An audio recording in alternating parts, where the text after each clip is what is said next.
What is up, sports fans? We are back for another episode of The Fan and the End. I'm your host, as always, Stephen Rychel. To the right of me, the man, the myth, the legend, Mr. Marvin Powell III, and below me, the big man himself, as always, Mr. Ben Troupe. How are we feeling this morning, fellas? Good. Good as always. Yes, sir. We'll see how everything works out. I didn't know when we booked this with JR that it's the combine today, so I don't know if we're gonna get our guest on. We'll have some fun and we'll figure things out as we go along, as per usual, and kind of do our thing. But it's been an interesting week in sports. Obviously, the Olympics just about coming to the end. Both of the men's and women's hockey team wound up winning gold medals in spectacular fashion. I don't know if you guys seen this. I want to get your thoughts on this one, right? That the one of the guys that was a part of this Olympic team, his uncle won a gold medal in 1980. His grandfather won a gold medal for USA Hockey in 1960. And he's one of the guys that brought his kids onto the ice for the picture afterwards. And someone made the comment on this post, was like, does Brock Nelson's son realize he has to win an Olympic gold medal in 2046? That's we talk about lineage and stuff like that on here all the time. That's a unique thing right there, having grandpa, uncle, and all that wound up winning gold medals there. And we got TJ's in the house. How you doing, everybody? Great to talk to you. How we doing? Appreciate you hopping on, giving us some of your time today, my friend. Of course. Thank you for having me. I listen, it's always a pleasure. We love having, over the past few weeks, we had a bunch of some of the high school kids that are just getting themselves accepted into some of these colleges. So we like to talk to all three levels of our athletics, high school, college, pros, all of them. We got two former veterans on here, with me as we have Mr. Marvin Powell, Mr. Ben Troupe on here. So, and we were just talking about lineage, right? How unique is it for you? Like, you're growing up, your dad, playing in the league, and, you're on the cusp of following in his footsteps. Yeah, for sure. Well, it's a really great opportunity. And honestly, growing up, my dad, he never pushed me to play football or anything like that. I was a four-sport athlete growing up, played football, basketball, baseball, and then ran it through in track as well. And so, he was really about everything, anything that I wanted to do. Shoot, I rode BMX for a little bit, snowboarded, played some tennis. I was really able to explore all of those different sports until ultimately it came down to football, And so having that support from him, my mom, and then my three younger brothers and sisters, that was huge. And so, going on and kind of following in his footsteps, being able to have this opportunity is huge for me. As we start this one, TJ, I gotta ask this. Okay, so your dad played fullback, you played D tackle. Cam Hayward's daddy played Ironhead Hayward played fullback. His son played D tackle. So how does it go from 6 feet to 6'5", 6? What did they feed you that they weren't eating themselves? You go from a fullback to a D tackle as a son. What's up with y'all, man?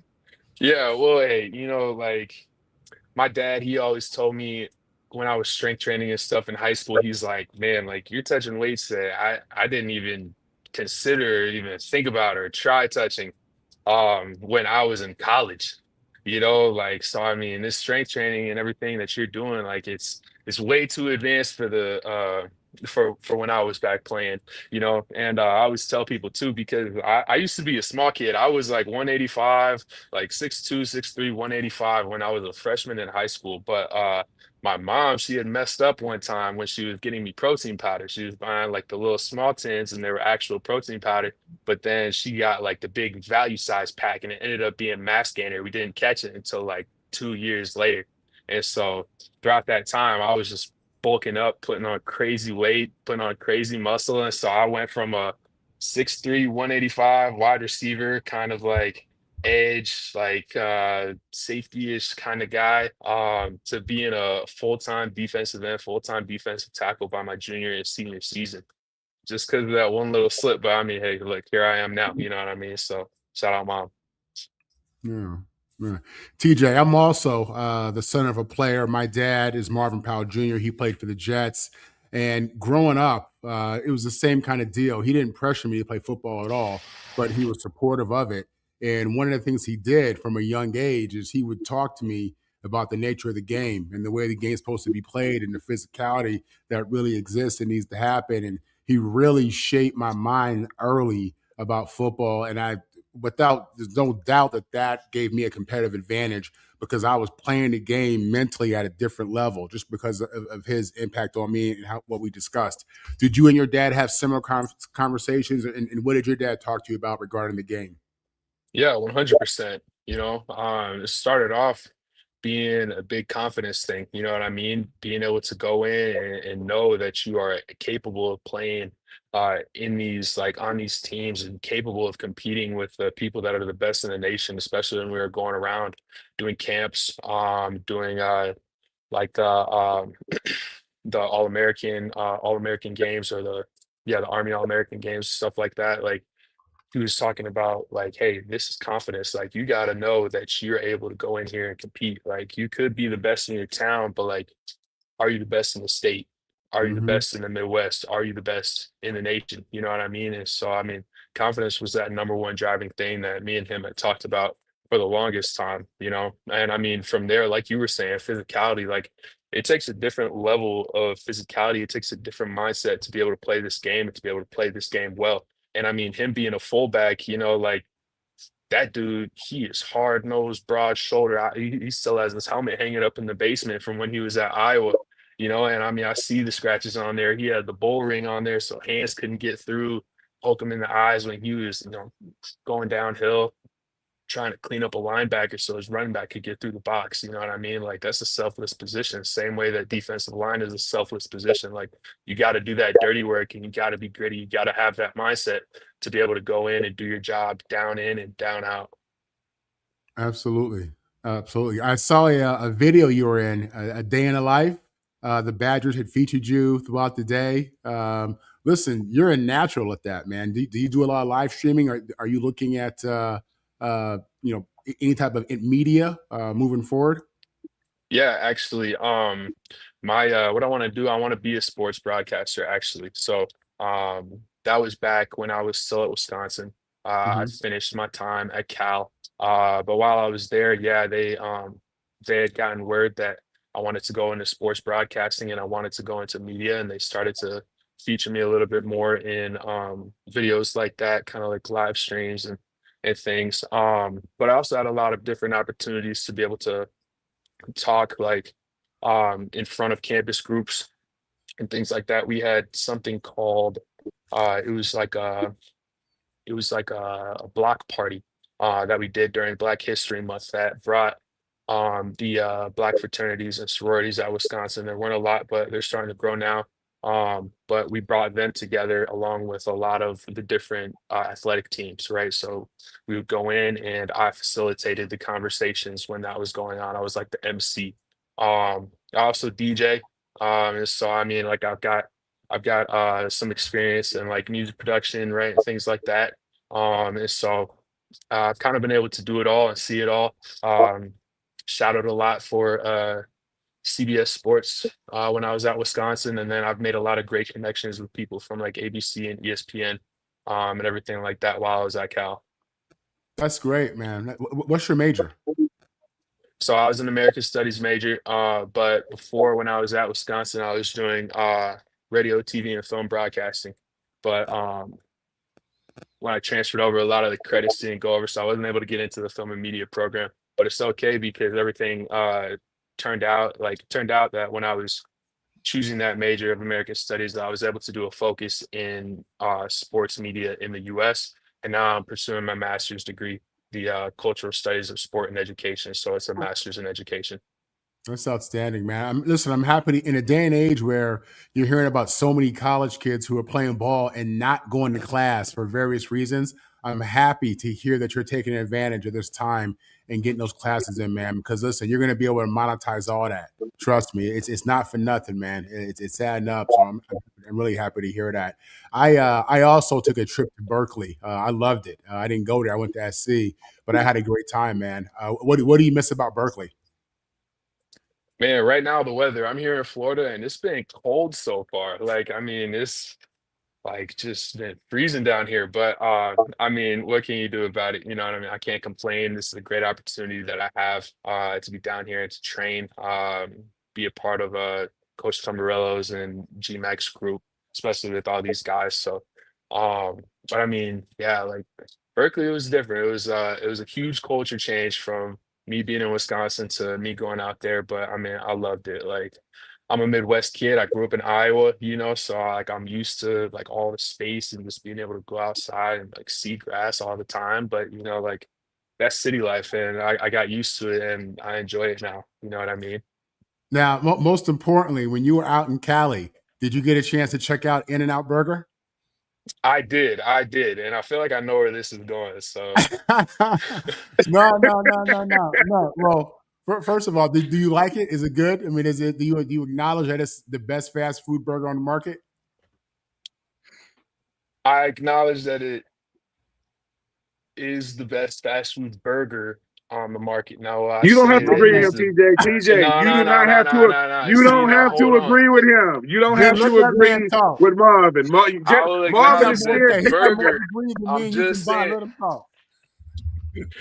I'm just saying that the burger itself is good. Now, when we're talking about the rest of the meal, the fries, I don't know, right? The shakes, I don't know. I feel like there's better spots you can get a little bit more bang for your buck when it comes to things like that. But I will say that it is a really good burger. But last question on the burger? Is it better than Whataburger? Honestly, I've never had Whataburger. They don't have them No, in you don't they want don't to. have You them in don't want to. Iowa. You don't need to. I haven't had Yeah. them whenever I've been down in It ain't Texas, better so than I don't In-N-Out. know. No. It's better than Whataburger. It ain't better than In-N-Out though. It ain't better than, I'm sorry, it ain't better than Five Guys. But hold on, TJ. I want to stay right there real quick. Mr. Ponds has entered the chat. All right, you Iowa to Wisconsin to California. What was the hardest? Because you going from cold snow to just really not you to Northern California, which for those who don't know, NorCal and SoCal, they might as well cut that state in half. How different it is from hmm NorCal and SoCal. What you mentioned the city life? Have you gotten used to the city life? Do you go back home and your parents like, hey man, look, hey, listen, I want to go, to these big skyscrapers. No. You back in Iowa, sir. You can calm all that down. What was the biggest culture shock from you with all the different places that you've been? Um, well, okay, so actually it went from Jacksonville. I was born in Jacksonville, Florida, right? And then we moved to Missouri. We lived in Missouri for a couple years, and then I moved to Iowa 2008. Stayed in Iowa till I graduated high school, and then yeah, to Wisconsin and on. So I mean, like I was used to the cold. I'm used to the snow, used to the wind, like whatever it is. And like I was saying before, like all the space, being able to go outside, see grass, like all these different things.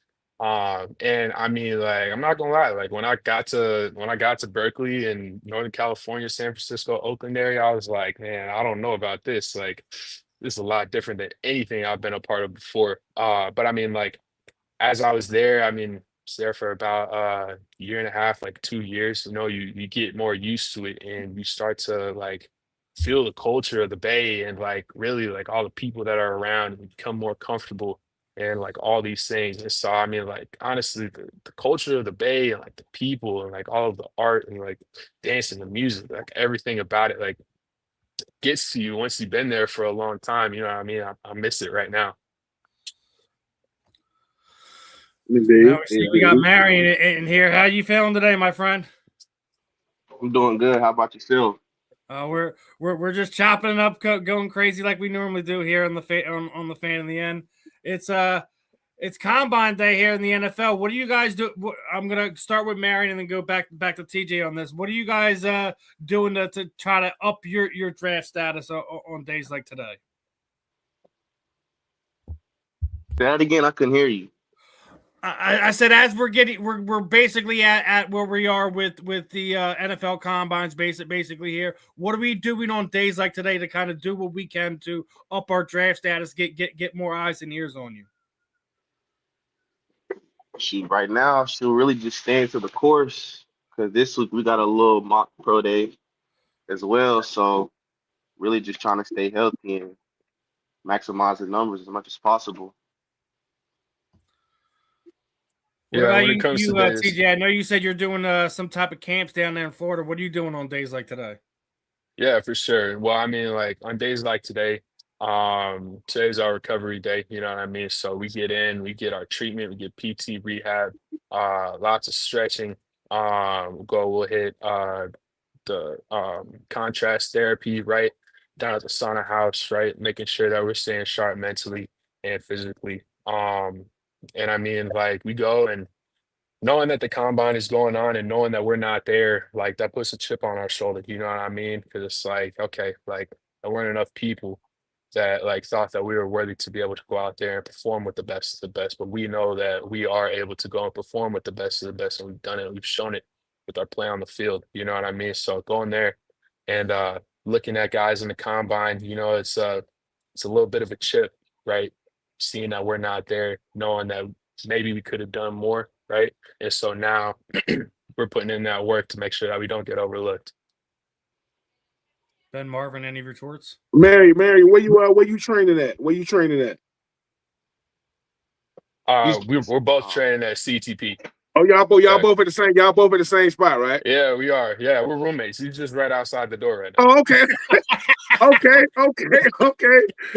So Marion, I mean, obviously, you know, I like to ask players, what type of cornerback are you? Aggressive, in phase, out of phase? I mean, off corner. What's the best way to describe your game?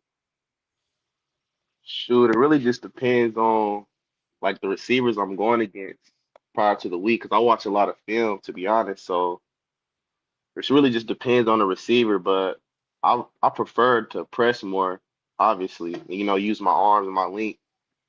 Shoot, but it really just depends on the receiver, though, to be honest.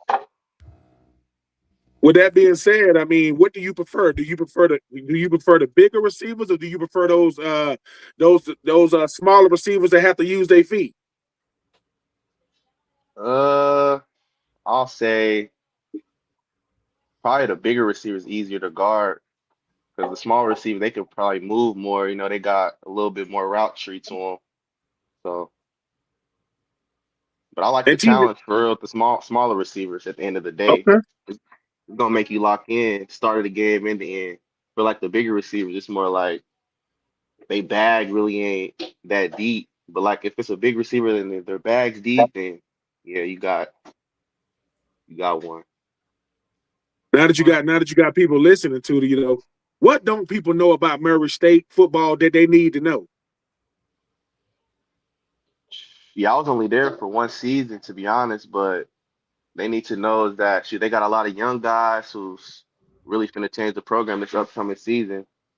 Because the team was young when I came in. We was only playing with like 5 to 6 seniors, and the rest was like younger guys. So they're finna change the program around this year for sure. You go ahead, Marv. Marion, I had a chance to watch a highlight film of you when you were in high school, and you were talking about how you basically overcame some odds and, you know, chose to go a different path, which I commend you for, man. That's amazing. Can you talk a little bit about that and just kind of what, you know, where you're from and just what that deal was and how you went from that to now NFL prospect? Okay. Yeah, shoot. Going into high school, well, coming out of middle school for real, my pops. Well, I'm gonna start with this. I'm from Wichita, Kansas. But yeah, coming out of middle school, my pops, you know, he had sent me to this one school that was probably like 20 minutes from where I'm from. and that's where I played running back at. Like, cause I've been playing running back my whole life. So yeah, I went to that school for until my junior year. I ain't played varsity till my junior year. Then I decided to transfer back to the crib, Wichita, Kansas, and I played for Wichita East. That's prior to what happened during COVID too. And then when I moved to Wichita East, my head coach, the first day I was there, he moved me to corner. Like I thought I was gonna go there and play running back. But like he just put me in corner like to lead the drills and shoot. That's really when I fell in love with cornerback. And I ain't really had no problem with it because I wanted to play corner like my whole life with running back, but the high school I was at didn't really allow me to play both sides because I was getting 30 plus carries a game for real when I was playing varsity. So yeah. But COVID was during my senior year. Shoot, I snapped a little bit. I had like a couple preferred walk-ons at K-State and like KU, but I wasn't trying to go that route. I feel like I deserved the offer. So I ended up going JUCO. And then prior to going JUCO, I found that I had to graduate because I missed a little credit my senior year. So I had to graduate JUCO. And then I ended up committed to Ball State University out of junior college, 2023. Went there for a year. Didn't really play that much. So I transferred. But I transferred a little bit too late. So I ended up going to a little Nebraska camp. I went crazy there, but it was a little too late. So I ended up having to go play at NAIA for a season. That's slick when I started like getting my stats and, playing time. Started like every game, snapped there, found out I had another year eligibility for D-1. And then that's when I hit the portal again. But I really ain't posted, but I hit the portal again. And I got an opportunity with Murray State and the University of Massachusetts. So I ended up committed to Murray State.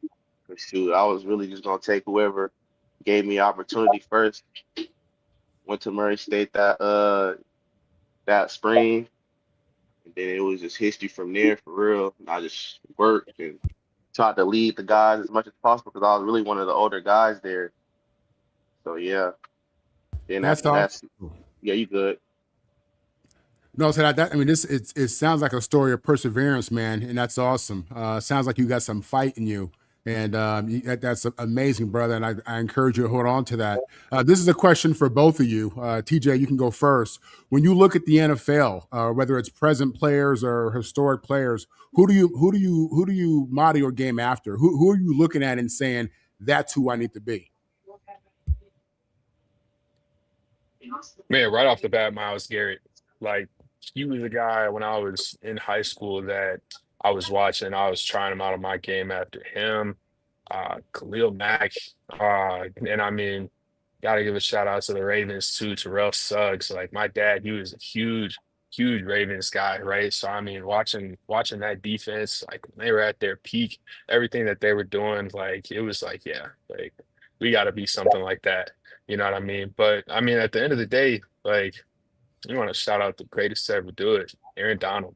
Like we watched him because my dad, he used to pull me and we used to watch we used to sit and we used to watch like highlight tapes. So we know when he was going through college and everything like that. I was still young. We sit, you just watch his tapes over and over and over again. Everything that he was doing, right? Trying to learn the hands, trying to learn the techniques, trying to learn the footwork and everything like that. And still to this day, I still watch him. And so I mean, like being able to go and look up and model those guys or look up to those guys and like try and perfect my game or even try and find like my way to do things that they've done right that works for me, and being able to be like in this spot to be able to have the same opportunities that they did right playing in the NFL, like it's really huge for me. And so like all that work, all that film, all those times I was complaining to my dad, oh no, dad, I want to go outside. Like he's like, nah, like you should come here, you should watch this because it's some good stuff, you know what I mean? So it's like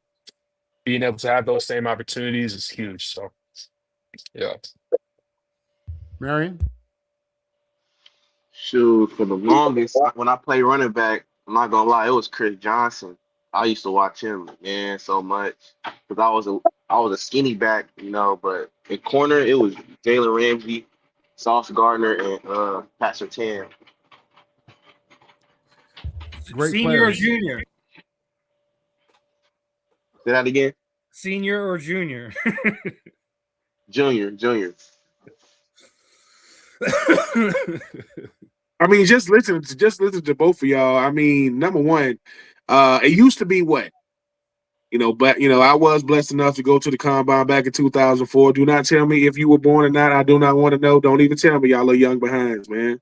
But I will say this. It used to be a time to where at the combine, 90% of the combine represent the draft. I don't think it's 90% no more. It might be 75%, maybe.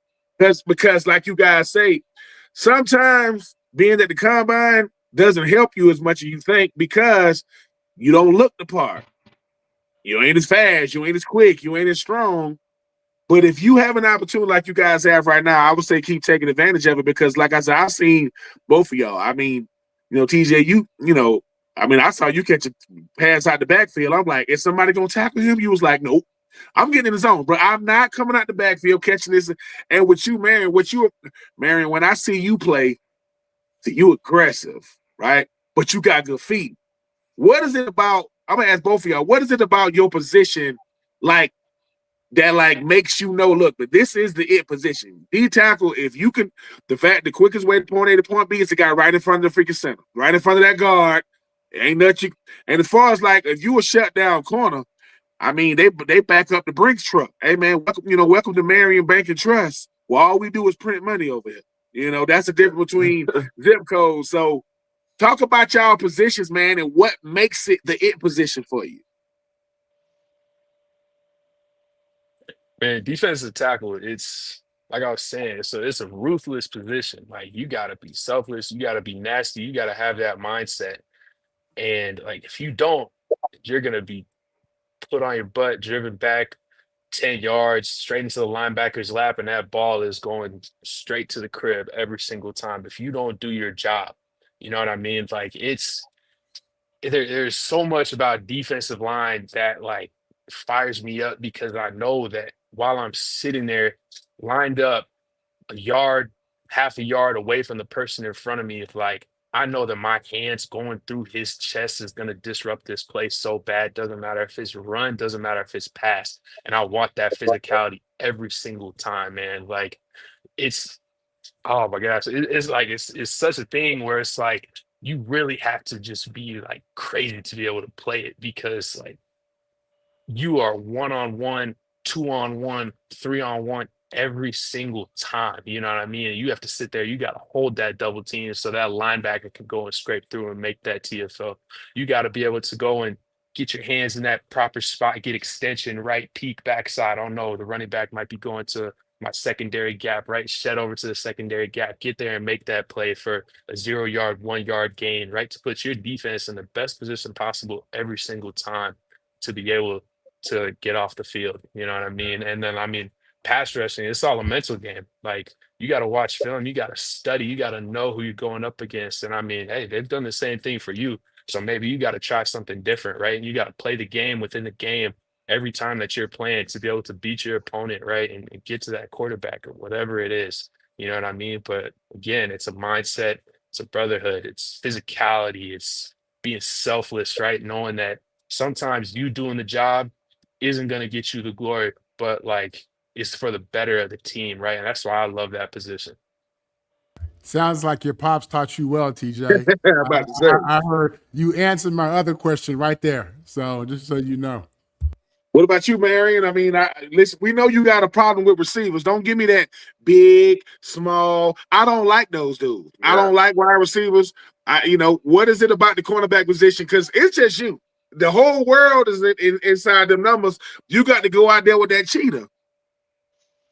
I'll say, shoot, it really just starts with your confidence, man. You gotta go out there confident. You can't go out there and feel like anybody gonna catch a ball on you. Me personally, I don't think nobody's gonna ever catch a ball on me again. Every rep I go, so you gotta have that swag too. At the end of the day, at cornerback position, because everybody says it's one of the hardest positions.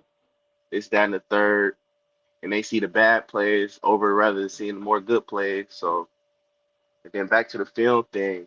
I love watching film, so when you know it's coming, it's just so easier out there. That's what I realized from my time when I first started from now. Like when you know it's coming, you can just go out there and play so loose and fast. Like, and then yeah. Then I also got a basketball history too. So like when I used to play basketball, I'm guarding the best player on the other team every game. I don't even care about scoring for real. Like I was one of them, so I'm gonna guard the best player and I'm gonna get the rebound for you because you know I had one of the highest verts. I'm gonna get the rebound for the best shooter on the team and I'm gonna get at to him until I need to go get a bucket. But that was my mindset. Now we see a lot of different players come in. And they have different mindsets, different goals when they get into the NFL. I'm gonna start with you, Marion, and then go to TJ. Which would you rather? Would you rather the personal accolades, Pro Bowl, All Pros, Defensive Player of the Year, or would you rather be, a multiple time Super Bowl champion? If you could only have one or the other, which one would you take? I'm taking the Super Bowls. Yeah, I'm taking the Super Bowls. I just feel like I don't really know. I just rather go with the Super Bowls right about now. I feel like everything else comes with that. So yeah, I'll take Super Bowl. What about you, TJ? Personal accolades or the team championships? Yeah, again, I feel like I'm gonna have to go with the team championships, the Super Bowls, man. I mean, it goes back to what I was saying about defensive line. Like, you got to do what's best for the team. You know what I mean? Like, if you're out there and you're a every down guy going out there and giving it up every single play, right? Like defensive line, unless you're getting those sacks, like people aren't really recognizing what you're doing. It's like when you're a run stopper, it's like you go in there and you fill the gaps and you take on those double teams, right? And you hold that for it down. You know what I mean? And that's huge for the team. And people aren't really going to notice that all the time. And so if I'm doing my job, that's going to allow my team to go to the Super Bowl and we're going to win multiple times, I'll gladly take those Super Bowls any day over the personal accolades. Now, another thing we talk about a lot on here is, sometimes it's more about the fit. Sometimes that having the right coaches in place like that. If you guys can write your own history, go to the right team, have the right coach. Where would you like to be? TJ, you were talking about, being a Ravens fan, things of that nature. If you could pick the perfect destination of where you think the coach would use you to fit your abilities the most, where would you like to go? We'll start with TJ and then go back to Marion on this one. That's a really great question.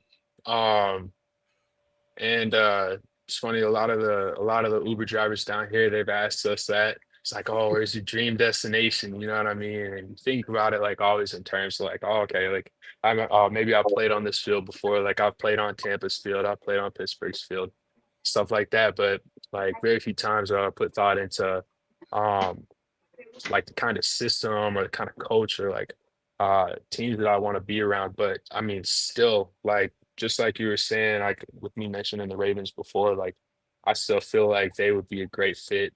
Um, like I love the way that they play defense. All of the guys that they got on their team right now. And I mean, like right now, it's who's gonna give me a shot. You know what I mean? Like I'm gonna make it work regardless. Like I'm gonna fit into the defensive system regardless because I know from being an edge player before, that's what I came in as. I was an outside linebacker at Wisconsin, and I just kept gaining weight all the way up to play defensive line now. So I know that I'm versatile and that I can be able to, that I'm knowledgeable enough to be able to play all across the line, right? I mean, maybe I'm not light enough to do that anymore, get out on the edge or anything. Definitely gonna be playing more interior, but like at the same time, like I feel like I'm smart in a lot of ways that some of the other defensive tackles, especially in this draft class, might not be because I've played multiple different positions across the defensive line, right? So like handling those responsibilities with whoever it's going to be, right? I don't feel like it's going to be much of an issue. What about you, Marion? Where do you think you would fit the best? That you'd get that? Which team, city, scheme would get the most out of you? I'll say, man, I'll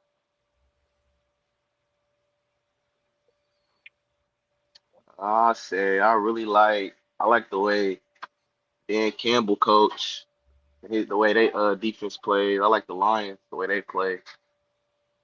Shoot, that's really the Cowboys too. It's a couple teams like that. I just like the way that head coach and just let the players be themselves and just shoot play. Because at the same time, shoot, I'm good at adapting really anywhere. Because I didn't play for like we have about 4 different college coaches, so that were all pretty much different too. But to be honest, really anywhere. To be honest, whoever need corners. That's fair When enough. when Go ahead, Marvin. yeah, when are your pro days, and what are you guys looking to do in the bench in the 40? Yeah, my pro day is March 19th. Right now, looking at my 40 is gonna be under a 5, gonna hit around 4.9s, right? So I mean that's huge being this size. Uh Bench, we're looking at 25 plus. And so I Okay. mean again, like, yeah, that's solid. That's solid. And I mean we'll see from there with everything else, you know what I mean? Like I'm an athletic dude, you know what I mean? For being this size, I've got good balance, I got good lateral movement. So we'll see what those numbers say on pro day. So for sure be checking for them because they're gonna be good. What about you, Marion? Yeah, my pro day is March the 10th. Shoot, about a week and a half. I ain't gonna. I plan to run a 4.4, might scrape 4.3. I'm really aiming for 4.3. But yeah, and I'm not gonna do 225 bench. No. I'm dealing with a little arm injury my last game, but I'm rehabbing right now. But yeah, I'm not gonna do the 225 bench. Marion, do you know who benched the most in combine history for a cornerback? I want to say J.C. Horn. No. You know Oh who it yeah, no, I was? don't. You know who it Who? was? I don't No. know. It don't matter. It don't even Oh, matter. okay. You know what I'm saying? Like, because when the last time a corner said, I did 35 on the bench, right? Can you backpedal? You know what I'm Yeah. saying? Like, Deion Sanders ran his 40 and left. He ran his 40 because here's the thing, right? It's something they want to see the fast guys run fast. They want to see the big guys lift. And like you said, TJ, the key to any pro day is your individual drill. When you get to your individual drill, say, I need everybody watching right here. I need all eyes right here. Because football players do football things. And I get it. Running in straight lines is great. Broad jumps, L drills. When that DB coach pull that ball up and they want to see, can you come out I want to see your speed turn. If they looking at TJ, they say, hey man, I want you to be ferocious because and here's the thing, hopefully you don't have to do it more than the March 10th, the March 19th. But when you get done, if you did the best you could, bro, that's all you can do. Once they say good job, don't second guess yourself. Don't say, man, I wish I would have. Because when you just look at them coaches over there whispering, like, what's his name again? Yeah, man, remember his dad played, back in the day, dad played fullback. The kid from Wichita, the Marion kid. They know you. But they have to downplay it because they can't show too much. Marion, there's a team in Atlanta that plays in a dome. Boy, you look good in that red and black. I'm just telling you. I'm just, and TJ, as you know, Atlanta been needing D tackles since Jesus was walking the earth. We need D tackles. We need everything for the Atlanta Falcons defense right now because we got defensive players that's chasing people down, trying to hit people with cars. We just doing some crazy stuff. I would say to both of y'all young men, what is it gonna be like? Not if, when it's the end of training camp. They narrowing that thing down to 53, and coach said, "Come in here, Marion. Yeah, congratulations, man. You made it fit. TJ, congratulations." Because you have to prepare your mind for that. Because once you make the 53, Then you got what is it, Marvin? What, 47? The 53 is making the team. The 40-something is the guys that get to put their jersey on Sundays. But what is it going to be like when you make that 53-man roster? Man, when I put that jersey on for the first time, I get that call in the coach's office. He says, "Congratulations, man, you made the 53." Like, look, I've always been told, like, stay cool, calm, collected, right? Don't ride the highs too high, right? Don't take the lows too low. But I mean, like, that moment right there, like, that's everything that you've been training for, especially first year. Like, that's the moment that you've been waiting to get to. You know what I mean? So I mean, hey, look, coach, thank you so much. I appreciate you giving me this opportunity. Thank you so much. Like, this is amazing. Now I'm gonna go out and I'm gonna be jumping and screaming. I'm gonna be calling my mom, Mom, I made it. Like, I made the team. Let's go. I'm gonna be playing, right? And everything, right? Like, all the emotions gonna come out, man. I don't know what it's gonna be. I don't know if I'm gonna be screaming. I don't know if I'm gonna be crying, whatever it is. But I mean, like, that moment, that's everything that we've been training for. That's what every little kid dreams about, being able to get that opportunity to play on Sunday. That's what I've been dreaming about since I was a kid. When I started playing flag football, that first time that I played catch with my dad, when we were outside in the backyard playing those Thanksgiving Turkey Bowl games, like everything like that. Like, that's what you dream of, you know what I mean? But I mean, again, the work doesn't stop there, because now you got to go out and perform. You know what I mean? And so it's like, okay, like, hey, now we're really in it. So, like, let's get this work. Man. Shoot, I'll probably take a similar approach to CJ, but I'm not gonna know if I'm gonna cry right then and there, tears of joy or what, man. But I know I'm gonna be excited. Dude, this is what I've been working for, what I've been telling my mom, what I've been telling my siblings, what I've been telling everybody what I'm gonna do. So I really don't. Well, Honestly, go ahead. Because it's a second part to this question. It's a second part. I'm gonna let you get it all out first. no, you good. All right. This is a fan in the end. This is the fan in the end exclusive. I'm asking this for me. I ain't an ego driven person. I ain't got no pride in me. When y'all make the team, listen right here. I want that jersey. You pick. I will pay for it. I want your jersey, and I will put it up on the wall. Because my wall of fame is gonna be different. I'm gonna say I got a son. I got nephews that be like, man, you don't know Marion. You don't know TJ. I get to show them this clip and I get to point to it and say, hey, man, I don't know. Listen, I don't got to be the first jersey. I don't got to be the second. I just want to be one of them ones to say, hey, yo, Marion, yo, TJ, I'm going to need that. I don't need no tickets, and I will reimburse you for the, I know there was 150 when I was in the league. I will reimburse you the money, but I'm telling you right now, I want your jersey. Marion, TJ, I want your jersey, and I'm a stalk you like you owe me child support till you give it to me too. Hey, Marion, what's up, baby? TJ, what's up? Only because most of the time you don't get to meet your fans for real. You see them, you shake their hand. We fans, though. It's called the fan in the end, right? We fans, bro. So I want yours, and I want yours, and because that way when somebody goes, hey, and that's the most humbling thing. There are gonna be kids fighting over your jersey. They're gonna be like, man, you don't play no corner like Marion. You can't get off the block like TJ.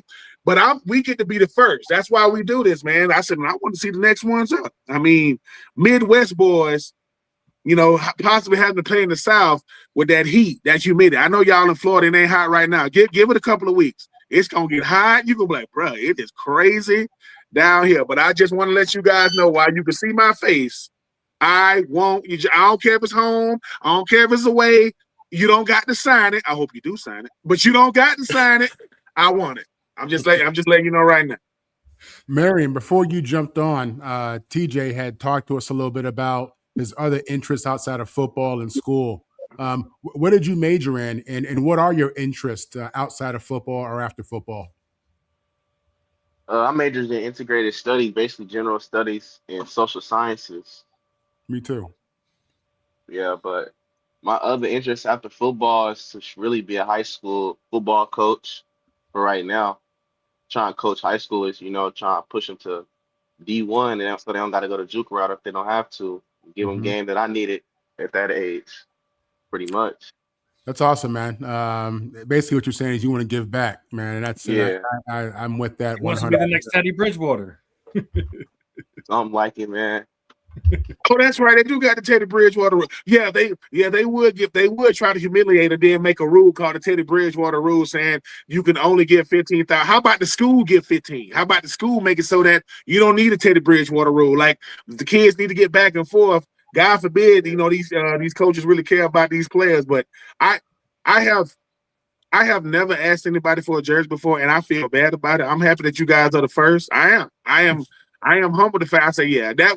So for TJ, man, so you do know, I'm gonna tell my wife, listen, be looking in the mail at about 5-6 months from now when the final rosters come out, and cause I'm be like, it's okay, Marion. Oh, Marion. Oh, he made it for the Falcons. I could see if you make it for the Falcons. And then, a Flowery Branch. You're gonna have to let me in your house now. You play. I'm like, Marion, it's me. Like, dude, security, get this dude, bro. That's the dude. And TJ, look, your dad is down. Your dad is downplaying it, right? When you make that NFL roster, you're gonna see your daddy cry. Watch him. He gonna be like, ain't no way. You looking at Marvin is a legacy player. I don't know what it's like to have to fill those type of shoes when my dad was already in the league. But I guess if your daddy was a fullback, his son gonna be a D tackle. I guess that's just how it go. I mean, because Cam Hayward, TJ, that's just how it go. But man, I'm proud of both of you gentlemen because you don't believe the hype. Whatever somebody say about you, they ain't you. And if they could do it, you will be watching them. No, we watching y'all. So all these analysts, Mike Mayock and Mel Kiper, they don't know what they're talking about either. They don't. You saw last year, right? Mel Kiper got heated because Shador didn't go. I'm like, Mel, let it go. No, I thought he was going to be a first-round pick, and he's been doing it for 100 years. Man, go out there and control what you can control. Enjoy this process, man. Really, really enjoy it. Don't worry about stuff you cannot control. Because like I say, if you couldn't do it, you wouldn't be here. If you couldn't do it, you wouldn't have no agent. You wouldn't be training. Nah. You going through it, and just because it's a bunch of boys in Indy, that don't mean that.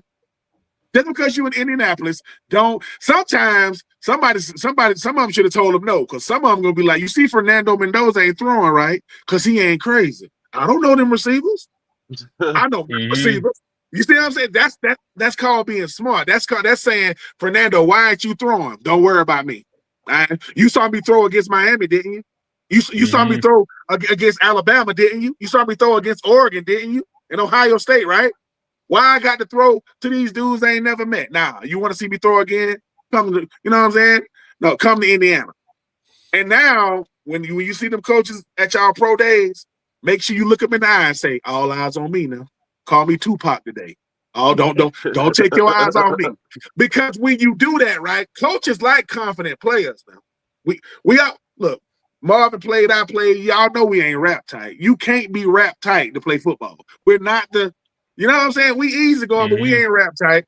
Right. So enjoy this process, man. I'm proud of y'all boys, man. It's one of those, never thought I'll be doing what I'm doing now, sitting here talking to the next up. And Marion, like I said, Marion and TJ, listen, when y'all become Super Bowl champions and all pros, I'm going to tell everybody, that's my homie.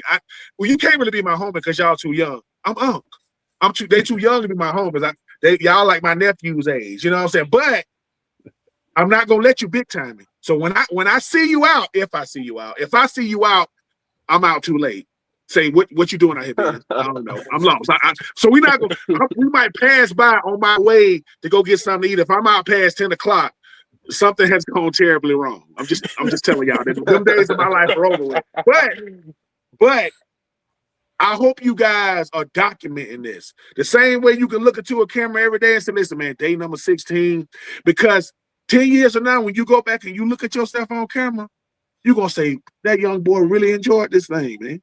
You can't lose. Listen to me. You can't lose, man. Y'all already winning. And y'all pretty freaking good at what you do. I mean, I'm trying to act like I don't know who y'all are. Y'all nice. And when they sent me who was on here, I said, wait a minute, I know that kid. I know that kid's dad. I was like, Marion, Wichita, Kansas kid that went to Kentucky. Boy, if you can handle from Wichita to Kentucky, you can handle the league. You see what I'm saying? You had to live in Kentucky. You can handle it. You see what I'm saying? And TJ, boy, you went from Iowa to Kansas. I mean, you went from Iowa to NoCal. And see, I heard you talking about the Bay. I know you was out there with Marshawn Lynch and that thing. I mean, I know what they do in the Bay. I know what they do. I know, and the Bay is real culture, by the way. I love the Bay. Yeah. Yeah, man. Y'all boys enjoy this thing, man. Just make sure when you look back on it, no regrets. None. Mm-hmm. Zero. And anybody that got something to say, ask them, hey man, why weren't you there? Oh, that's right. Because naysayers are everywhere. But they watching the one, what the Denzel watch say, without those who can, those who can't wouldn't exist. So without us, they wouldn't exist. So everybody got something to say. Receivers gonna talk trash because they don't got a line up in front of you. And offensive linemen gonna talk trash to you because they retired.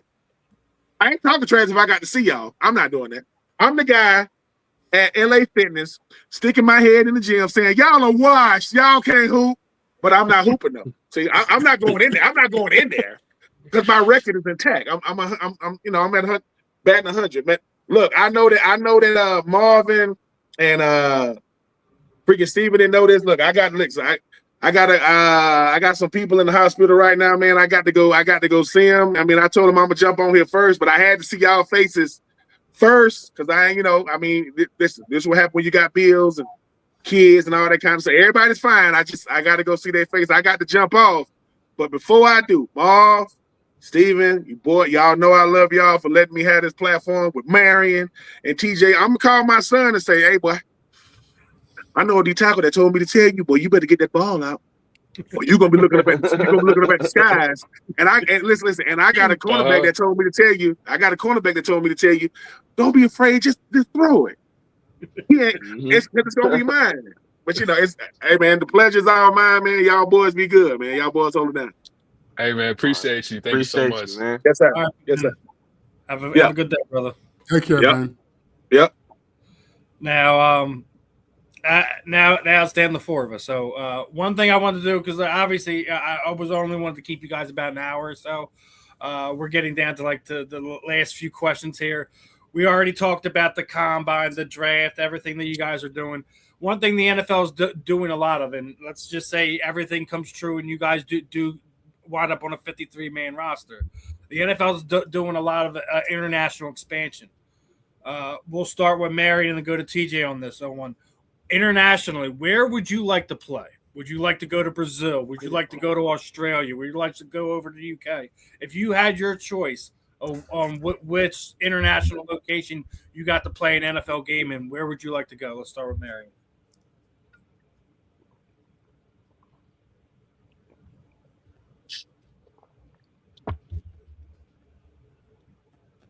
Okay, maybe let's start with TJ on this one. Yeah, I got you. Man, probably want to go to the UK. I know that wouldn't be much of an experience for me, but I know that like my family, they travel to every single game that I've been in. Doesn't matter if it's all the way in California or if they're flying down to Alabama to go and catch the game at Auburn, whatever it was, they were traveling. Shoot, they came all the way out to Hawaii for the bowl game, all the way from Iowa. So I know that they would be traveling to that game for sure, and that they would appreciate that experience. But yeah, probably the UK.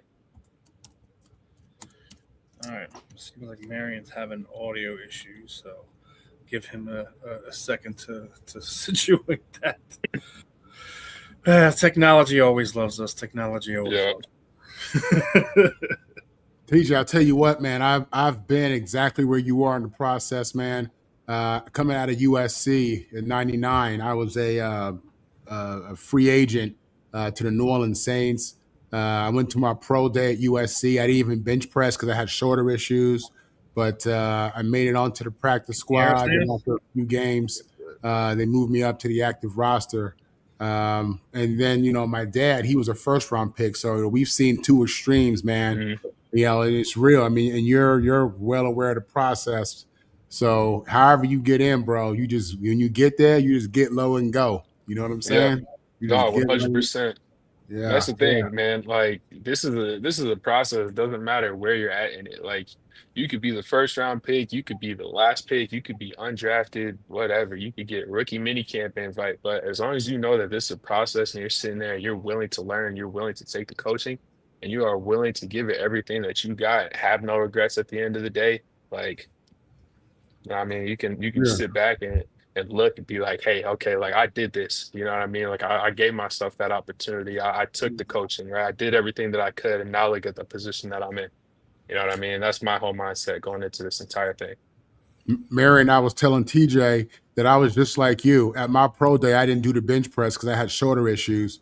Ended up being a free agent to the Saints. Ended up making the roster as an undrafted player. Me and my uncle made it like that. Whereas my dad was a first round draft pick. The bottom line is just trying to get to camp. That's it. You just want to. That was my attitude going through the whole process. I don't care if I go in the seventh round. Cool. If I'm a free agent, whatever. I just want to get to camp. And I know y'all feel the exact same way. Yeah, most definitely. Yeah. That's it. I just want to get to camp. That's it. Yeah, Now, opportunity, man. Give me obviously, the opportunity. you couldn't hear me, Marion. What I asked TJ, I'm going to ask to you now. You get your dream, you make it to an NFL roster. They're doing a whole lot of international expansion.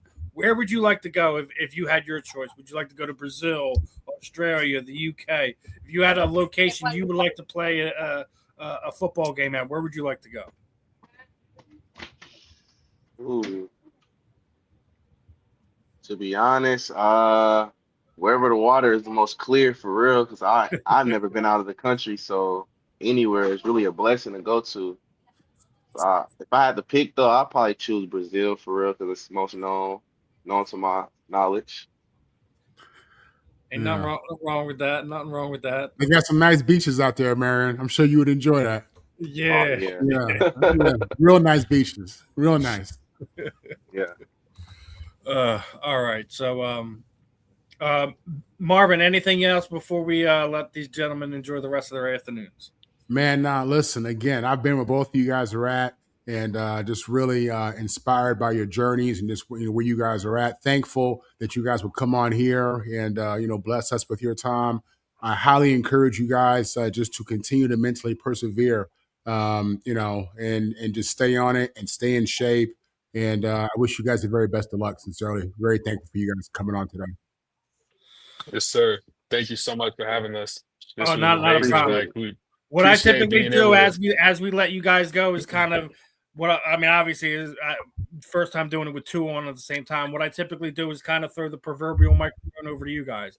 Anyone you would like to thank, shoot out your social media sites. Any sponsors you guys want to give love to, and I guess your parting thoughts for our listeners this afternoon, this evening, or maybe some other young football player that has happened to tune into this program. Start off with Marion and go to TJ. The time is yours, my friend. Shoot, I want to give a big thanks to everybody who's been supporting me throughout this journey, family, friends, coaches, shoot, anybody who's just supporting me. I can feel the support every day. And shoot, I love y'all for that. And to the younger generation and anyone who look up to me, man, just keep going.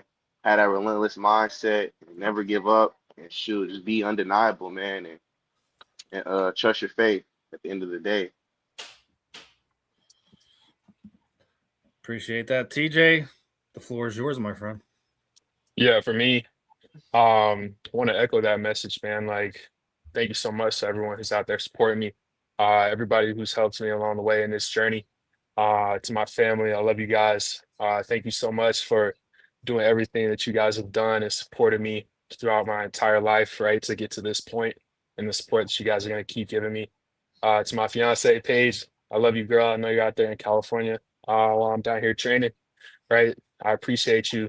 Thank you so much for supporting me, right? Doing everything that you can to help me make this dream come true. And I mean, to the younger generation, kids in the Midwest, right? Young Black kids in Iowa, mixed kids in Iowa, right? That just going through it, right? Whatever it is, like, know that you can push through anything, right? You can be what you want to be. You can chase your dreams, right? You can get out, go see the world, right? play that sport, right? Do that thing, whatever it is that you want to do. Just don't be afraid to pursue it. Do your thing, and like just be yourself, express yourself. Don't be afraid of nothing. Be confident.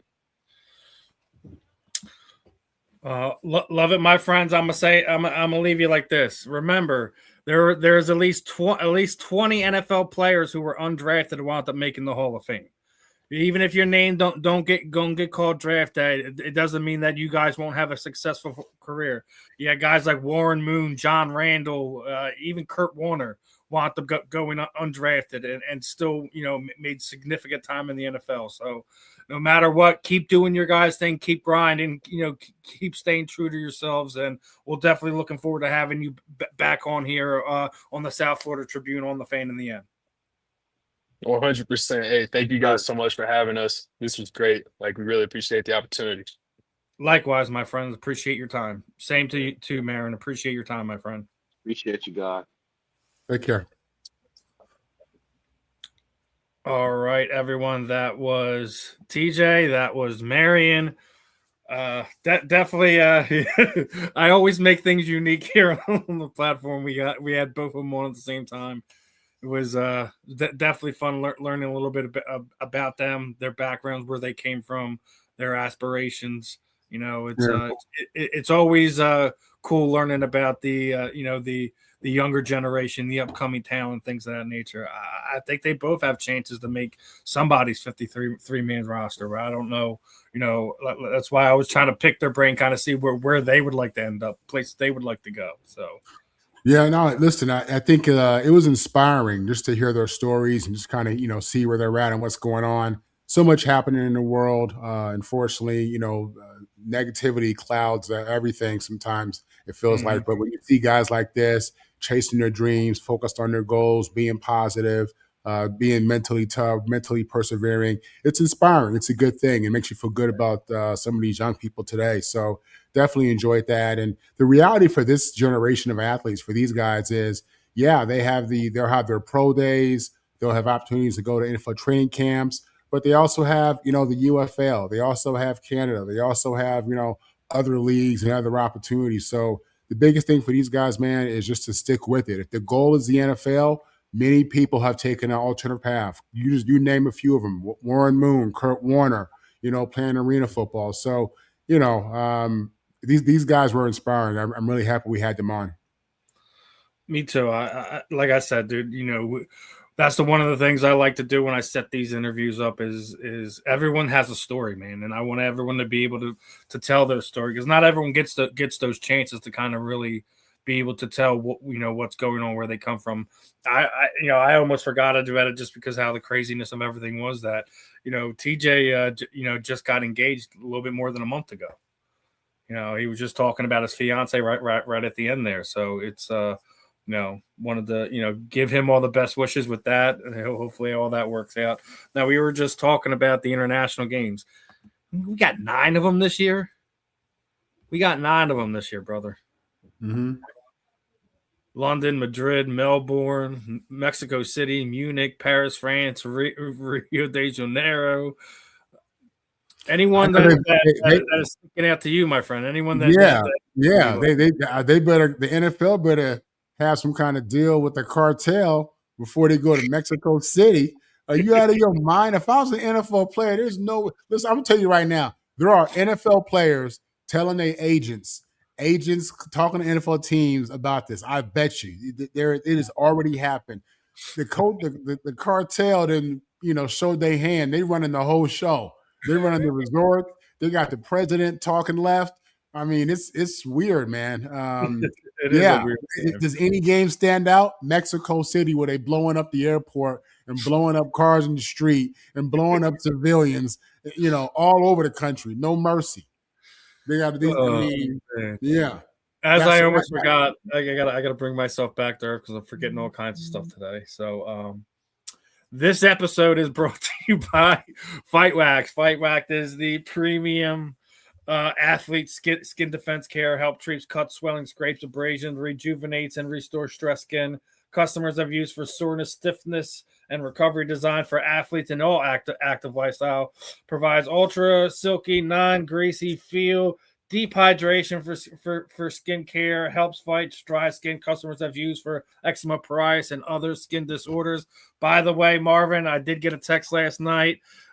Lincoln had let me know that packages have been sent out as of yesterday. Obviously, barring the snow, we should have it by at least Friday. So, yeah, okay. So back to the question, Steve.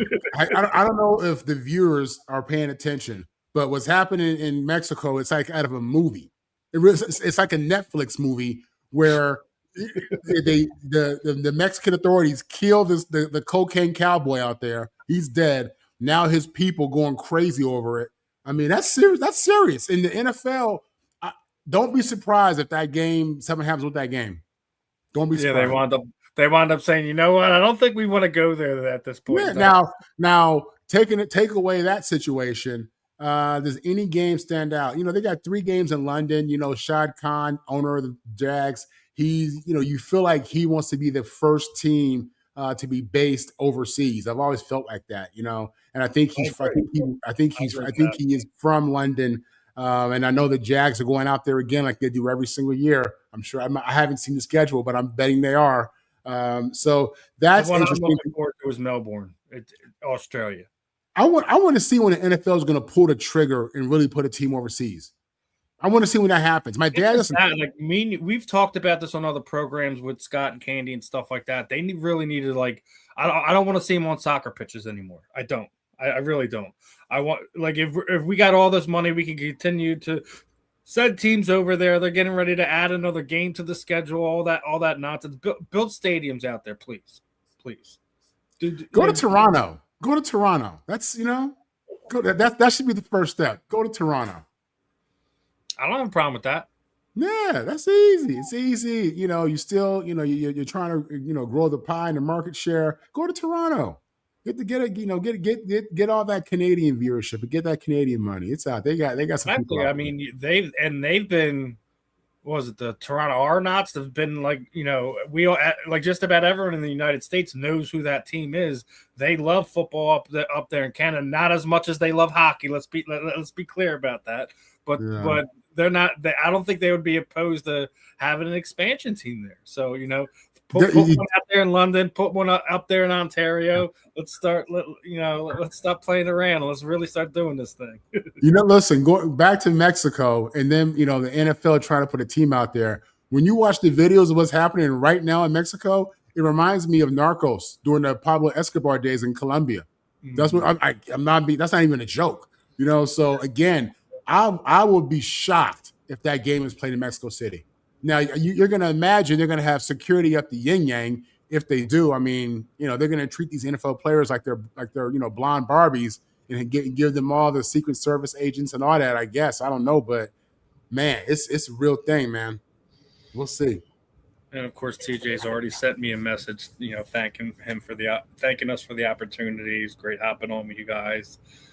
Stay in contact. Love to come on and get and chop it up. He can chop it up with us anytime, TJ, anytime.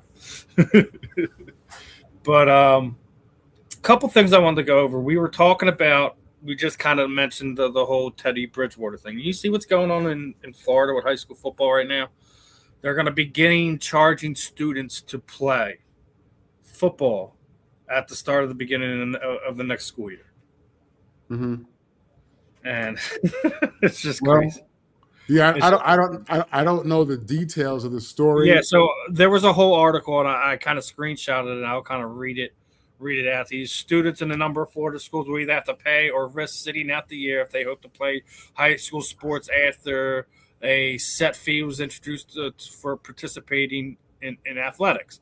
According to Florida News, WFLA Channel 8, Pinellas County Schools District Athletic Director Mark Alice has said the school district will begin charging families a set fee per sport starting with the 2026-2027 school year.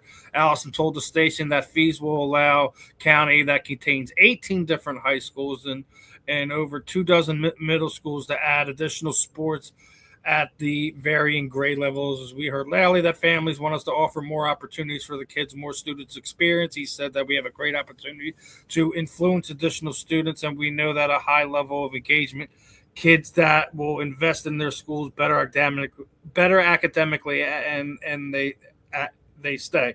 According to the plan, the county will add high school boys volleyball, middle school boys and girls soccer, high school competition cheer, and will extend girls volleyball to the additional grade. Additionally, Allison said the new fees are in hopes to bring more competitive to the from the private school area. I mean, it's this is just a mess in my opinion. I don't know how this is really going to work, but for now, the district has set the fee at $50 per sport regarding the sports. Additionally, Allison states the maximum a family would have to pay with multiple children enrolled in sports is $200 per year per school year, on top of everything else that goes on. So, understandably, some parents in the county have concerns for the new plan. In one case, school is able to update the equipment, things like that for the students' jersey, keep it safe and up to date. But what about the children in the school systems networks that, it's going to be harder for them when they have multiple children and other obligations? So, but Pinellas isn't in the first county in Florida. They'll try this approach. Allison claims that research surrounding the county's comparison for setting fees, and Pasco County charges $80 for the first sport, $50 for the second, maximum cost of $200 for family. Hernando County charges $50 for the first sport, $30 for the second, with a maximum $90 for family, middle school students, and other families would be a high of $110. But if the costs are prohibitive, and Allison says that the administration is working through the specifics of that, we don't have all the details, but I imagine it'd be similar to the insurance. I don't like this. I don't like the idea of making high school athletes pay to play. I have a problem with that in some of these things that we see in baseball travel leagues for kids that aren't even in middle school yet, when they do a whole pay to play thing for travel leagues and stuff like that. I have an issue with that. Asking high school kids to, and some of them may not even be in the position to be that, that $50 could mean, someone don't got food on their table that month. So I don't like the idea of charging high school athletes just to be able to have a position on the team. No, I get it. You think this is smart, dumb, what? I won't say it's dumb. When you understand what they're trying to do, they're trying to expand the sports to kids who are younger. And I think that's a good thing. I think when you introduce kids to sports and positive activities at a young age, I think it deters them from the bad things. And I think even if all these kids aren't going to go to college and play sports, the lessons you learn through sports and competition and team are valuable, and they stick with you forever. And hopefully they're reinforced by leadership at every level of your life. So I understand what they're doing. I get it. I know people, listen, I know Donald Trump went on TV last night and said that we have a soaring economy and this is the best it's ever been. A lot of people don't feel like that. You know what I'm saying? I don't feel like that. A lot of people don't feel like that. And I think that you'd be surprised that for families with multiple kids who are maxing $200 for their kid, I'm hoping that's just for one, like $200 a year, and they can play all the sports. Okay, money's tight for a lot of people, man. People really live in check to check. People are really living like that. They budget out, and it's tough. And so this could have a negative impact on people. My question is, what's their plan for the families who can't afford it? There has to. I'm assuming they have a plan for that. There has to be something. Because you don't want kids not to be able to play because they don't have the money. So I need more information on that. It also speaks to, back in the day, we used to do like fundraising, car washes. Does the community not care anymore? Do they not show up? I don't know what's going on, but it's, listen, sports is something that they can monetize. It's big business. You can argue the schools are trying to take advantage, but no, I think they have a plan for the younger generations and for the girls. I'm with that. I see why it's complicated, but I get it. I get the fact that you want to try to add more sports to your programs and stuff like that, but why punish the football players? Like, seriously. Why punish the football players and basically trying to build these other sports off of the back of their parents? Like, I'm not a fan with that. Do I think there should be more opportunities for these kids? Absolutely. But I think that's something that they maybe you should be getting a fee from the kids of the families that want to have girls soccer and girls volleyball and cheer and stuff like that. Not off of some of the football players. And I get it, like the football is part of the most popular sports across the board here in North America, without a doubt. You can't argue that.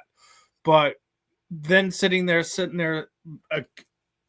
taking that money and then putting it into other programs instead of the actual program where we were just talking about Teddy Bridgewater, where he's having to buy cleats, buy uniforms, do stuff for the field and stuff like that, and he got punished for it. Like we're sitting there trying to add things, and you want to add things, but not at the expense of another sport, another team, and other parents. Because that's where it's coming from. It's not coming from these kids.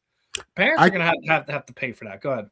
I can see people in the community or even athletes sponsoring these schools and just saying, "Hey, I'm Marvin Powell III. I want to sponsor." My high school was in California, but had it been in Florida, I would want to sponsor or add to the fund for the athletes who don't have the money to play or whatever it may be. That's probably where this is going, or at least that has to be something that they're discussing. Because again, you have to account for the kids, for the many kids who are on food stamps, EBT. I mean, it's so slippery slope there.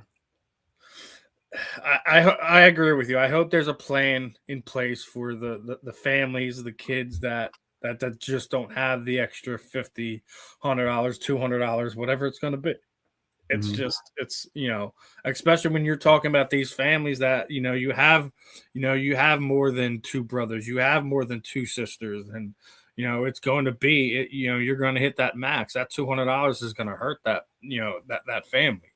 In reality, we don't think it's like, oh, that's nothing, but it is something. So something will, I guess, as more information comes out, we'll debate it a little bit more, but yeah, I agree with you. I think it's stupid. I think it's stupid just about on every front, but I get trying to add more programs and stuff like that, but it shouldn't be at the expense of other athletes, of other families. That those families that want to be involved should have to do something for that. It's just,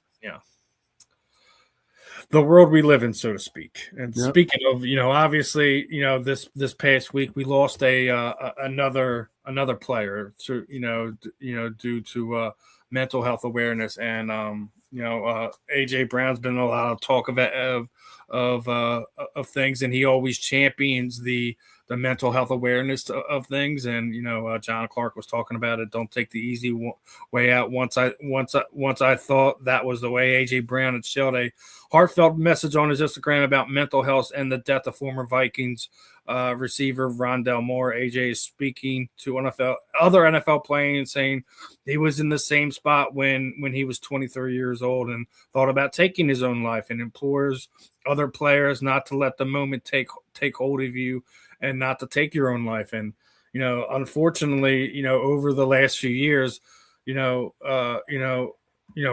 Moore is not the only case. Rondell Moore is not the only family that's hurting today because of mental health not being taken as seriously as it should, and not only losing another potential athlete, but another friend, another brother, another father, etc. It's something that no matter how much we talk about, there's not enough that we can do about it, because it really breaks down to the person themselves wanting to get the help. And a lot of times they don't. They just want to go about it the way they want to go about it and handle it the way they handle it. But I'm glad AJ did speak out on this and kind of put it out there. And what are your thoughts, Marvin? Obviously, it's rough, losing another brother of the Shield in this manner. But what can any of us do in these type of situations but just deal with the pain, so to speak? Yeah, well, first off, I'm obviously, condolence to his family. They've lost a son, a brother, a cousin, a grandson, and friend. And it's horrible to hear a young man, deal with whatever he's dealing with. We don't know the reality of what his situation was, whether it was a broken heart or it was dealt with an injury or financial. We don't know anything. I mean, I don't know anything about it as to what it was. I think what is, and when you see this, what appears to be suicide, when you see this in the NFL community, it's horrible. You hate to see it. The unfortunate reality is that, I think this is something that happens in every industry. We're dealing with these human beings who go through life. Again, we don't know why this happened, what caused it. That's not certain yet. But the NFL is highlighted, for anything like this. And, they definitely try to always make it a football issue when it's more of just a human issue. And, this happens more than we think. We live in a world where we just talk about the celebrities. We live in a world where we just talk about those who are, famous or on TV. Those are the only people who we highlight and prop up and put on pedestals. So, when you hear this, it sounds like an NFL problem. But it's a human issue. So I hate it, man. I hate to hear that. I think, depression's a real thing. I think people are very judgmental when it comes to suicide. I think people don't understand the levels of depression. And I think people who ultimately make certain decisions are at a certain level of depression that we can't comprehend. They get so low that there's no other way to go. And that's just how I kind of, rationalize it in my head. But it's unfortunate, I'm saying it's unfortunate that, you would feel that the only way out is that. And, I just hate it for the young man's family. It's a horrible situation. So yeah, it's complicated. It's confusing. It's sad. And unfortunately, this is something that we deal with human beings. It is, and listen, like you're sitting there saying, it's not just a football issue; it's a human life issue. All of us deal with it in some type of way. Some of us handle it better than others. Some of us, just bury it deeper and just try to delve into the responsibilities that we have in life. And sometimes that works, and sometimes it kind of pops back up, and you see situations like this, like what's going on with Rondell and his family now. So yeah, it's rough, and I think us as human beings, as Americans, whatever, like we need to find a way to kind of finding avenues to make it easier for people to have conversations about this when they are struggling, to at least attempt to prevent more situations like that. And yeah, like you were talking about, like, we do kind of, talk more about the celebrities that happen to do it, the celebrities' families that happen to do it, the professional athletes that happens to. I get that, but we also need to worry about, our neighbor, our neighbor's friends, our neighbor's families, etc. Because we're all human and we all deal with it. We all have moments where we feel we might be better off doing X, Y, and Z, but because depression, bipolar disorders, whatever it happens to be, that kind of triggers you into these moments. As even AJ Brown said, like, when he was 23 years old, he was feeling like this, that he wanted to take his own life. Can you imagine that? I mean, obviously it hits more to me now because he's a Philadelphia Eagle, but the time he's 23 years old, he's, down there in Tennessee, it wasn't even a thought in, our eyes, but to see a guy at that caliber openly talk about that, I think is more important. That I think it should make it easier, not just for the athlete to do it, but, your everyday, John and Jane to kind of be able to speak out or reach out to somebody that, that they're having trouble, that they're going through something too. Yeah. We just have to keep these lines of communication open. Even if you think like, somebody's not, maybe it was someone you used to be around and you just thought they were acting weird and erratic because of X, Y, and Z. And you just wanted to cut them out. Sometimes a simple conversation, a simple phone call is what really all that matters to some people, some of these people that are struggling. So, yeah. And to your point, Steve, and for this to really happen, men need to get away from this false, this ego and pride and, thinking that they need to appear tough and be tough. And I like to call it fake tough. I think, there are a lot of men who are confused about what it is to be a man. And you think that being a man means that you have to be hard, and you can't be vulnerable, and you can't, and you're not allowed to ever in any circumstance have emotions. And that's just not it. And talking about, vulnerabilities, or talking about areas where you struggle can be perceived as weak, and that's just ignorant. That's just a very ignorant way to look at it. Every human being struggle, period. Every single one of us, everybody goes through it, different degrees, different circumstances, whatever it may be, but it's all relative. Everybody feels pain, has felt pain in their life, has gone through that process, that emotional roller coaster. So yeah, a lot of, the fake male bravado that I see so often, which makes me laugh sometimes, we have to get rid of that. And be able to get help, and going to a therapist doesn't make you weak. It makes you smart. You're so right about that. It's just that fake facade that we put on, that if you're hurting or going through something mentally, that automatically makes you weak, and it doesn't. To sit there and ask for help is probably the strongest thing you could ever do. So, anyone that comes across this, if it winds up getting clipped for a reel, whatever, and you happen to see this, dude, you're not reaching out and not talking to someone is what ultimately does make you weak. So the thing you're fearing in that moment is exactly what you're doing. You're being weak by not talking to your brothers, not talking to your sisters or family members, or somebody you may know that be involved in helping people with mental health issues, and not reaching out to them. That's making you weak. You're not a weak person for having moments that don't. I talk about it all the time on here because I don't know of another athlete that did it. Lane Johnson literally stopped playing football in the middle of a season. I think it was 4 or 5 years ago, because he was having a mental health crisis and stopped. We just seen Jair Alexander do it last season too, right? He got traded to Philadelphia, and he was just like, you know what? I'm having some issues, man. I need to go and deal with this before I can worry about being a professional athlete. So, I mean, it's not being weak. So anyone who thinks that makes you weak, you need to rethink about what is strong and what is weak. I'm gonna just leave it at that, because we can make a whole episode out of that, Marvin. Right. So, great interviews today. I'm going to cut this one a little bit short, but before I do let it go, when we did our giveaway, Eddie Prathered won, and I had asked him when he got everything situated to, shoot me a video, take me some pictures.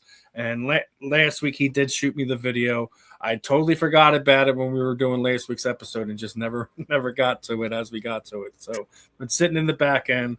Bat a little bit more than a minute long. I'm going to give Eddie's video a little play here, because he was our winner of the 1 million views giveaway that we did, and I sent him a bunch of things, so give that a shot. Right. I'd like to thank Steven and Ben and the rest of the South Florida Tribune for these neat little gifts that I won from them. I got this poster that has autograph poster, and then another autograph poster of Joe Rogan, and I got an autographed copy of Ben Troupe's biography, which is a very good read, so I would recommend it for anybody to read. And then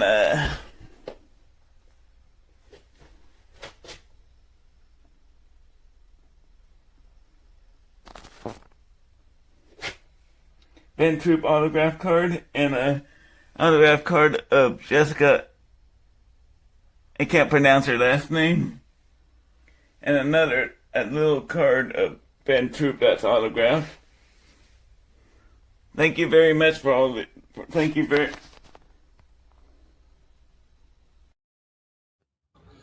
Oh, Eddie got his little gift package there. Well deserved, man. Eddie's always showing up, always participating, always showing love. So I'm happy it was him. I'm happy. Yeah, I am too, and that's why I threw in some extra things. I only was going to do the book and couple of the cards, but like being as Eddie was so engaging as he was, when I had covered World Series of Fighting event, which is now PFL MMA, they had extra posters laying around. They were just giving out to some of the media members, and I grabbed a couple of the posters. So I've been holding on to them for when I did one of these big giveaways, and I figured, since Eddie was, it's not just this show, it's not just he is on just about almost every one of the programs that winds up popping on here for the South Florida Tribune, and I had no problem throwing him a couple extra posters, threw him a couple extra cards and what in there. The one was Lauren Murphy and Jessica I. He wasn't able to pronounce that or recognize who that was. So, both have been world champions at some point in times in their combat sports career. Lauren Murphy has actually just recently retired. She was Invicta Fighting Championships bantamweight champion for a period of time before she made it to the UFC. Joe Rogan, that was when he did his one of his stand-up comedy things, and grab some posters there when he was doing that. And so glad Eddie got it. But again, I'm going to point out that we got some more stuff for some more giveaways when I was at the BKFC weigh-ins. I got some of the fighters to sign the glove. So when we hit the 2K mark, and when we hit the appropriate amount of watch hours, I'm going to be doing another giveaway with that signed glove. Hopefully we can find hopefully someone else besides Eddie wins. If Eddie winds up winning it again, Eddie winds up winning it again. I can't. I'm betting Earl Kinsey is going to give Eddie a run for his money. Yeah, yes. I see your he's your nephew, right? No, Earl's my cousin. He's my cousin. Yeah, he's my cousin. So yeah, I do listen, a lot of times when I post stuff on social media and it winds up going out there, every time I'm on my Facebook or whatever, I'm always seeing your cousin there, like and share and repost and etc. So I would not be surprised if it's Earl. Right. Yeah, me either. Yeah, he's him and Jasmine, his daughter. They love the South Florida Tribune. They've been loyal to this ever since I got on. So I always see them pop in from time to time. Especially when you're on, but I mean, no surprises there. So, other than that, I think it was a fun one today. It was great, learning about Marion and T.J. Again, I'm going to reiterate. I really do hope that they find their way on someone's 53-man roster. I think they would be a asset to whoever they want up with. Ben's talking to them going down to Atlanta. Listen, I know that the Eagles can use a second cornerback here in Philadelphia. I wouldn't mind having what is he? His Ponds Island is his X handle. Wouldn't mind having Ponds Island with Guantanamo Bay on the other side to go with Cooper DeJean. Wouldn't be a bad match in my opinion. There you go. Yeah, no. Would be good. But no, this is the giveaway has been great, man. I love the participation by the guys, and this is a good situation.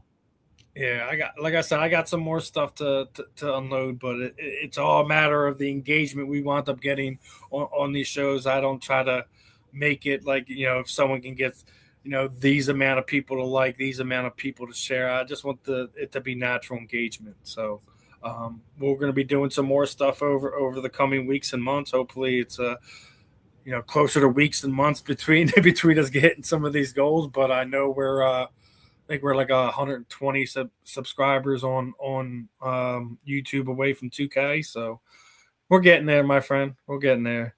We want the real listeners, the real supporters, not just these numbers that mean nothing. So. But other than that should probably put a wrap on today's show. Again, appreciate TJ and Marion's time today.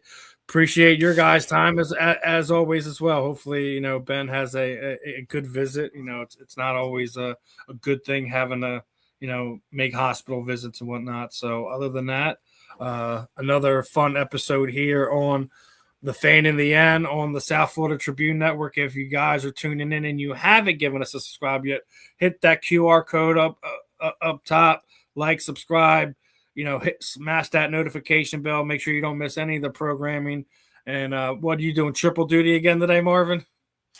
Yeah, I got a lot of stuff to do today. No doubt about it. I got 3 shows, yes, with the South Florida Tribune. Scott Morganroth and myself have a show at 8, and then we have 9:00 is the I can't even think of it right now. We have a show at 9 as well. Yeah. And we were talking about it before you came on. You said a couple of your articles got picked up by Yahoo.com. Is that the stuff that you're doing with your Trojans over there? No. This is another group that I've been working with. I had some stuff picked up by Yahoo. Yeah. That's all that matters, man. Like we talk about, we grow slowly day by day, my friend. It's good to see that some of your stuff is getting picked up along them lines. But you can just search. You can just look. You can just Google Marvin Powell III, and everything pops up. There you go. You want to show Marvin some love? Hop on Google, type his name in, check those articles out. Make sure you give it a good read. Other than that, this was another episode of The Fan in the End. I'm Steve. He's Marvin. We will catch you guys later. Peace out, my friends.